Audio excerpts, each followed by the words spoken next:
Saya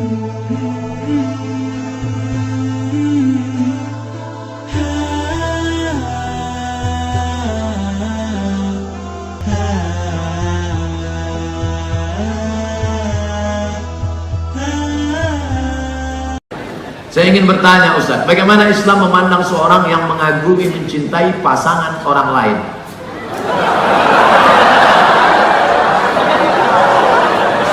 Bagaimana pula jika orang itu memiliki perasaan yang sama dengan kita?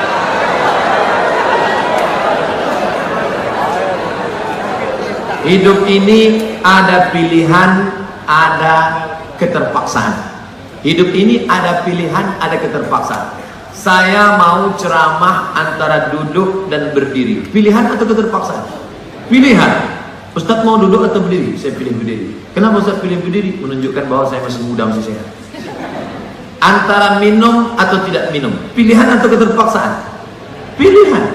Minum atau tidak terserah saya. Mau saya minum, mau tidak. Itu pilihan saya. Nah, masalah cinta. Cinta itu pilihan atau keterpaksaan? Cinta tidak pilihan. Cinta adalah keterpaksaan. Oleh sebab itu maka kadang kita tengok orang ganteng bininya buruk. Kenapa? Terpaksa. Cinta tak bisa memilih. Ketika dia rasional, dia tidak cinta. Maka ketika kita senang dengan orang, kadang kita pun tak tahu alasannya. Kenapa kita tiba-tiba senang dengan orang? Nah, cinta tidak bisa memilih. Ketika kita suka dengan orang, apakah kita berdosa? Tidak.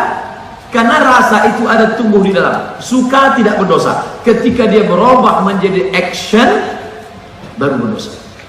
Suka kita dengan orang, tak dosa. Tapi ketika kita dekati, minta nomor HP-nya, baru dosa. Lalu cinta itu apa? Cinta kepada anak gadis orang belum menikah, kita bisa nikahi dia. Yang jadi masalah bagaimana kalau cinta sama bini orang? Oleh sebab itu maka rasa itu mesti dibuang, karena dia adalah bagian dari ujian. Ujian. Jangan dipeturutkan. Dipeturutkan, didekati, apalagi sekantor witing trisno jalaran suko kulino. Kita tumbuh hanya sering kenal. Berawal dari 6. Pertama nazratun, pandangan. Setelah lama memandang, fabtisamun, senyum. Setelah senyum, fasalamun, selamat pagi, good morning. Setelah salam, fakaramun, kerja di mana? Di BP, sekantornya. Setelah fakaramun, famau'idun, janjian. Bisa ketemu kita nanti siang? Oke. Sukanya makan apa? Ayam panggang. Sana kalau gitu, iya. Faliqaun, pertemuan. Setelah pertemuan, bekerjalah setan, lalu kemudian makan bersama, makan siang. Apa kata orang Inggris? No free lunch. Tak ada makan siang yang gratis. Akhirnya terjadilah apa yang terjadi. Maka kalau ada bibit-bibit itu terasa di dalam, tekanlah dia, jangan lagi pandang, jangan diperturutkan. Itulah nilai jihad. Bukan jihad berdarah-darah melawan Belanda, tapi jihad hawa nafsu yang justru jauh lebih besar. Melawan meriam Belanda banyak orang tahan, meriam Belina payah.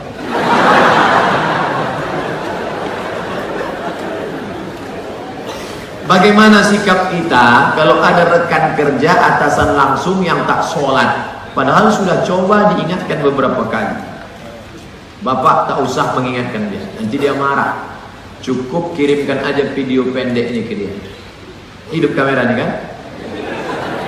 Lalu saya tanya dulu, karena pernah di beberapa tempat saya sudah betul, sudah selesai, bisa dikirimkan deh potongan. Mohon maaf Pak Ustaz, kamera ini tak hidup. Untuk apa kalian pasang? Untuk gaya-gaya aja. Man taraka sholata muta'ammidan, siapa yang meninggalkan sholat secara sengaja, faqad kafara jihara, kafirlah dia secara nyata. Siapa yang tidak sholat maka gugur 4 fardu kifayah, tidak dimandikan, tidak disolatkan, tidak dikafankan, tidak dimakamkan di pemakaman kaum muslimin. Jadi jenazahnya gimana? Campakkan laut luasnya. Udah, kirim, like and share. Sengaja saya buat pendek supaya bisa masuk Instagram. 1 menit insya Allah. Ustaz punya Instagram? Punya. Yang mana tuh Pak Ustaz? Itu yang followernya 3,7 juta itu.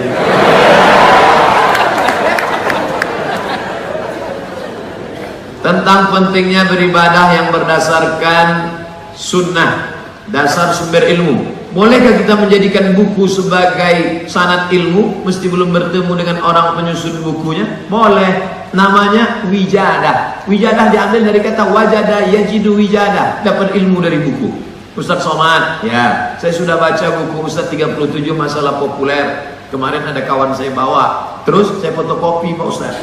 Jadi saya minta izin Pak Ustaz, ya, boleh Ustaz ijazahkan buku ini ke saya ijazahkan buku ini kepada engkau, layaklah engkau amalkan. Kalau kau tak paham tanya. Jadi mengambil buku, tapi setelah itu bertanya kepada Ustaz. Kita ada Ustaz Harun Hashim, 4 tahun di Al-Azhar Mesir, lengkap di kepala, akidah, bahasa Arab, sejarah Islam, fikih, Quran, hadis. Al-Azhar itu kalau tamat dikasih titel LC. LC itu singkatan dari licenci. Licenci artinya ijazah. Orang ini sudah mendapat ijazah untuk mengajarkan agama Islam. Baca buku, silakan baca. Yang tak paham tanya Ustaz. Fas'alu ahla zikri in kuntum la ta'lamun. Apa hukum orang yang mampu beli mobil tapi minyaknya pakai subsidi premium? Ini nyindir saya nampaknya. Janganlah main sindir-sindir. Kalau mau turun saya baru tanya langsung. Berat jawabnya. Kita bandingkan dengan negara lain, bagaimana harga minyak, bagaimana hebatnya negeri kita, gemah ripah, loh jenawi, tongkat dan batu jadi tanaman, untayan zamrud, katulistiwa di bawah minyak, di atas minyak. Bagaimana nasib saudara kita di Anambas yang begitu kaya dan hebat, tapi 24 jam saya di sana, HP saya tak berbunyi sama sekali. Ini kan luar biasa. Oleh sebab itu pengaturan minyak, subsidi segala macam, mudah-mudahan ke depan pemerintah lebih baik, insya Allah. Ini hak kita sebagai warga negara. Mestinya kita ini, kalau dilihatlah minyak kita dengan gas kita, dengan batu bara kita, dengan negeri terkaya di dunia, tak ada apa-apanya Brunei Darussalam. Apa hukum gaji bagi pegawai yang masuk kantor hanya absen saja, kemudian hilang, lalu sore datang lagi dan absen pulang? Sudah terjawab, sudah. Apa hukumnya orang mendapatkan jabatan dengan cara menzolimi? Ittaqu fitnat la tazlimu anfusakum. Jangan kau zolimi dirimu. Ada orang menzolimi dirinya? Tak ada. Kenapa disebut menzolimi dirinya?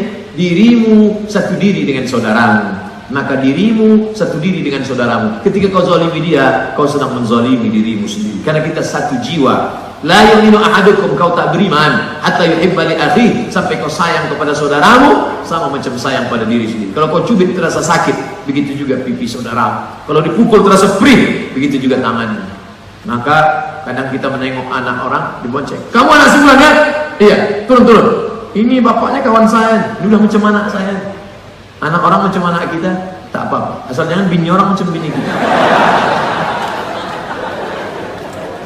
Mohon masukan cara pengelolaan zakat, mengingat potensi zakat di kantor yang luar biasa. Buatkan UPZ, Unit Pengumpulan Zakat BP Batam. Nanti dari UPZ akan disalurkan ke Basnas, Badan Amil Zakat Nasional. Siapa yang berpenghasilan 3,6, saya tidak sebut gaji, karena ada orang gajinya 2 juta, pendapatannya 20 juta. Karena ada uang tunjangan, uang sipak, uang tunjang, uang sundul, uang sikut.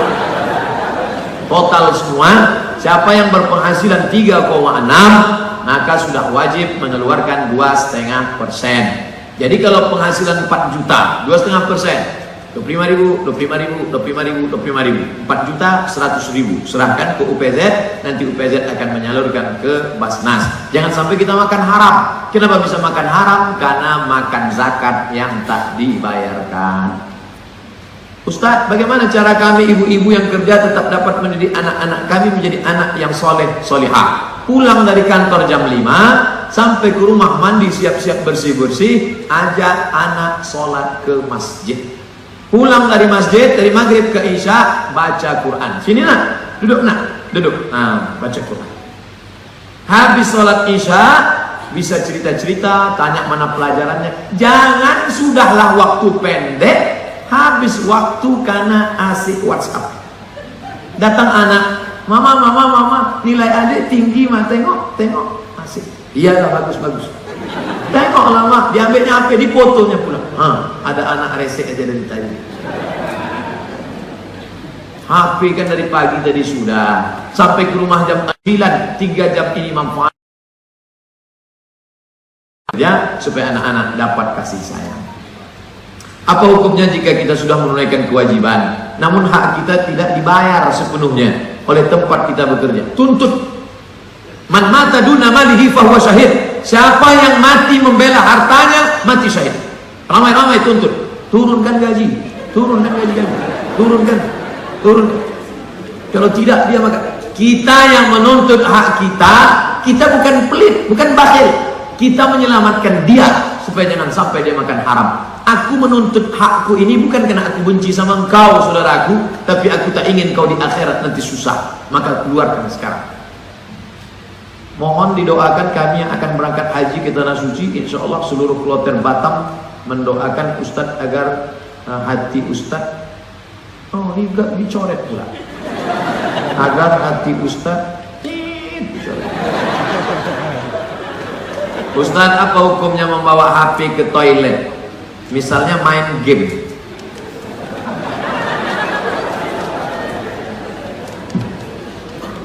Ada orang buang air besar sambil main game. La ilaha illallah Muhammadur Rasulullah. Fokus sajalah di satu pekerjaan. Tak usah lain-lain. Apa hukumnya bagi orang yang ibadahnya tidak pernah tinggal sholat, namun dalam bekerja dia melakukan tindakan korupsi? Inna sholata tanha anil fahsya wal munkar. Sholat mencegah keji dan munkar. Kalau gitu sholatnya salah, sholatnya tak betul. Kalau begitu sholat itu benar, dia melaksanakannya tak benar. Sama macam obat, bukan salah obatnya, salah orangnya. Dokter puskesmas ngaku ke saya, ini obat dari Jerman, satu bijinya 500.000, dikasihkan ke pasien. Besok dia komplain, katanya obat mahal, kenapa anak saya tak sehat? Ibu buat macam mana? Saya masukkan ke bubur, saya suapkan. Kemarin kan sudah saya kasih tahu, obat ini dimasukkan ke dubur, dimasukkan ke bubur. Salah obatnya apa salah orangnya? Salah orangnya. Kenapa tak dengar baik-baik? Sholat itu kalau benar, maka dia akan mencegah perbuatan keji dan